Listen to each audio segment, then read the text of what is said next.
लाडकी बहीण संदर्भात एक महत्त्वाची बातमी। योजनेचा हप्ता जमा व्हायला सुरुवात झालेली आहे। लाडक्या बहिणींच्या खात्यामध्ये 1500 रुपये जमा होत आहेत। केवायसी पूर्ण झालेल्या महिलांनाच हप्ता यायला सुरुवात झाली आहे। महिलांच्या खात्यामध्ये पैसे जमा झाल्यामुळे सध्या आनंदाचं वातावरण आहे। आपण मुख्यमंत्री माझी लाडकी बहीण ही योजना त्या ठिकाणी आणली आणि ही एकमेव योजना आहे की सुरू झाल्यापासूनचा लाभ हा आपण या आपल्या माता भगिनींना वितरित करण्यामध्ये यशस्वी ठरलेलो आहोत। साहेब, आज देखत जवळपास 2,22,00,000 महिलांपर्यंत आपण मुख्यमंत्री माझी लाडकी बहीण या योजनेचा लाभ वितरित करू शकलेलो आहोत।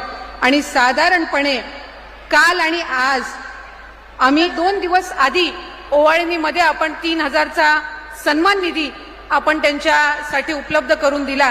तशाच पद्धतीनं आपण 3,000चा लाभ हा आमच्या सर्व लाडक्या बहिणींच्या अकाउंटमध्ये डीबीटीद्वारे उपलब्ध करून दिलेला आहे। आणि आज आपल्या मराठवाडा विभागातील साधारणपणे सर्वच महिलांना आम्ही कालच्या दिवसापासूनच हा लाभ उपलब्ध करून दिलेला आहे। आज आपल्या छत्रपती संभाजीनगरमध्ये साधारणपणे 617 कोटी आपण या योजनेच्या अंतर्गत उपलब्ध करून दिलेले आहेत। आणि आजच्या या कार्यक्रमाच्या निमित्ताने जो दुसरा ऐतिहासिक निर्णय आणि खऱ्या अर्थानं महिलांना सक्षम करण्याचा आणि महिलांना सुरक्षित वातावरण देण्याच्या दृष्टिकोनातून महिला व बालविकास विभागाअंतर्गत आपण पिंक रिक्षा योजना आणली।